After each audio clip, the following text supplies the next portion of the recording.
ఓం నమో వెంకటేశాయ. అందరికీ 77వ గణతంత్ర దినోత్సవ శుభాకాంక్షలు తెలియజేసుకుంటూ,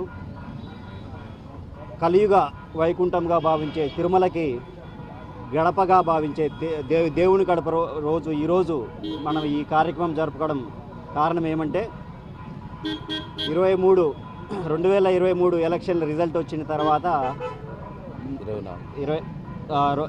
గడిచిన ఒక 2-3 నెలల సమయంలోనే ఒక దారుణమైనటువంటి విష ప్రచారం మొదలు పెట్టడం జరిగింది. ప్రజలందరూ ఒక అయోమయ స్థితిలో ఉన్నారన్నమాట. ఇలా కూటమి ప్రభుత్వానికి 164 సీట్లు ఎలా వచ్చినాయి, జగన్మోహన్ రెడ్డి గారికి ఏంటి 11 సీట్లు రావడం ఏంటి, ఇలాంటి ప్రశ్నలు వాళ్ళ మధ్యలో మెదులుతూ ఉన్నాయి. వారి చర్చలు, వివిధ గ్రూపుల్లో చర్చలు జరిగేది అంతా వీళ్ళు గమనించి దీన్ని ఎలాగైనా డైవర్ట్ చేయాలి, ప్రజల ఆలోచనను ఎలాగైనా మరల్చే విధంగా ఏదో ఒక గొప్ప సంఘటన అయితే జరగాలి అని చెప్పి వాళ్ళు తలిచి, ఆ సంఘటన అయితే జరగలేదు కానీ వీళ్ళు జరిగినట్టు చూపించడం జరిగింది.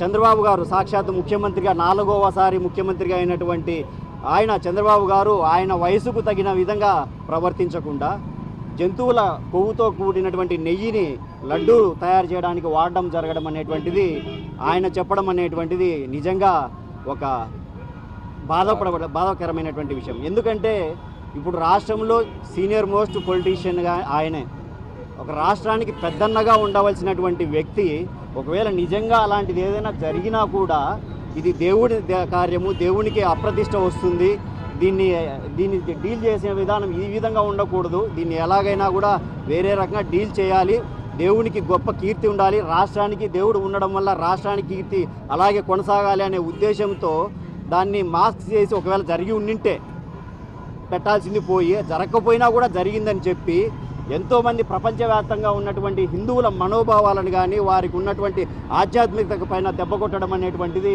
నిజంగా ఒక చెడు సంస్కృతి. దానికి తోడు ఇంకా పవన్ కళ్యాణ్ గారు, ఉప ముఖ్యమంత్రి పవన్ కళ్యాణ్ గారు, నేనేం తక్కువ తిన్నానని ఇంకొక 2 అడుగులు ముందుకేసి ఇందులో బీఫ్ కలిసింది, పిగ్ ఫ్యాట్ కలిసింది, ఫిష్ ఆయిల్ కలిసింది అని చెప్పి ఇంకొక 2 అడుగులు ముందుకేసి సనాతన ధర్మాన్ని ఏదో ఈయన సంచిలో వేసుకొని సంకలో పెట్టుకొని తిరుగుతూ ఉన్నట్టు కాషాయ వస్త్రాలు వేసుకొని పుడిమెట్లు కింద నుంచి పైకి అడిగే ఆచారాన్ని ఈయనే మొదలుపెట్టారు. ఇంతవరకు ఎక్కడా జరగలే.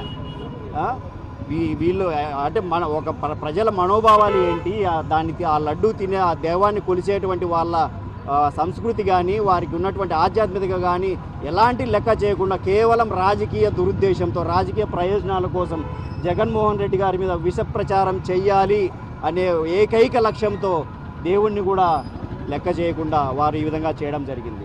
అదేవిధంగా సుప్రీంకోర్టు ఆధ్వర్యంలో, సిబిఐ ఆధ్వర్యంలో ఒక సిట్ ఏర్పాటు చేసి ఆ సిట్ దాదాపు 1.5 సంవత్సరం అన్ని రికార్డులు పరిశీలించి ఎవరెవరైతే సప్లై చేశారో డైరీల నుంచి వాళ్ళన్నింటినీ వాళ్ళ ద్వారా విచారణ చేసి ఫైనల్గా ఈరోజు 2 రోజుల కిందట ఇచ్చిన సిట్ ఛార్జ్ షీట్లో ఎలాంటి జంతువుల కొవ్వు కలవలేదు, అందులో జంతువుల కొవ్వు అవశేషాలు కానీ ఎలాంటివి లేవు అని చెప్పి ఈరోజు రిపోర్ట్ ఇవ్వడం జరిగింది.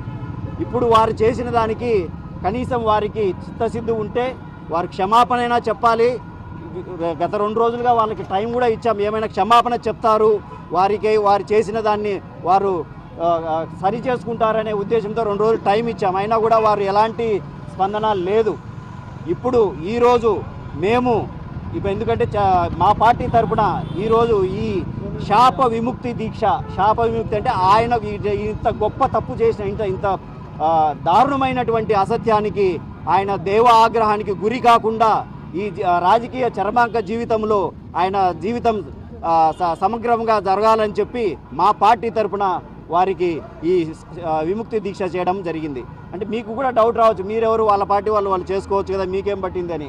మా పార్టీ అభిమతం, మా పార్టీ కులమతాలకు అతీతంగా సుపరిపాలన అందించడం, పార్టీలకు అతీతంగా సంక్షేమ అభివృద్ధి ఫలాలు అందించడం, అది మా పార్టీ ధ్యేయం. శత్రువుకు సైతం మేము వారిని ఆతిథ్యం ఇచ్చి వారిని సాగనంపే మా నైపుణ్యం మాది.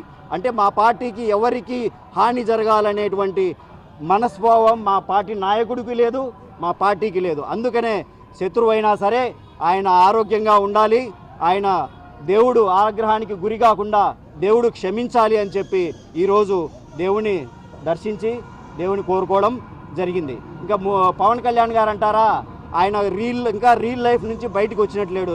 ఇప్పుడు ప్రస్తుతానికి ఆయన రియల్ లైఫ్లో ఉన్నాడు.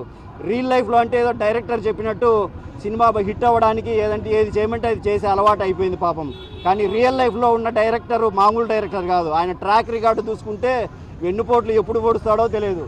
ఆయన చెప్పినట్టల్లా ఆడుతూ ఉన్నాడు. ఎప్పుడు ఈయనకు వెన్నుపోటు పడుతుందో, ఎప్పుడు పడినట్టు కూడా ఆయన తెలియని విధంగా ఉంటుంది. అది కూడా ఆయన ఆలోచించి సరైన నిర్ణయం ఆయన చెప్పినట్లు ఆ డైరెక్టర్ చెప్పిన విధంగా పోకుండా ఈయనకంటూ ఒక సొంత ఆలోచనతో చేయాలని చెప్పి ఆయనను కూడా ఆ దేవుడు క్షమించాలని చెప్పి కోరుకుంటూ మా పార్టీ తరఫున ఈరోజు ఈ శాప విముక్తి దీక్ష అనేటువంటిది చేయడం జరిగింది. ఎప్పటికైనా కూడా నిజం బయటపడక తప్పదు. ఆ నిజాన్ని, ఆ అబద్ధానికి ఆయువు తక్కువ అనేటువంటిది నిరూపణ అయింది. ఎప్పటికీ సత్యమే వర్ధిల్లుతుంది. సత్యమేవ జయతే.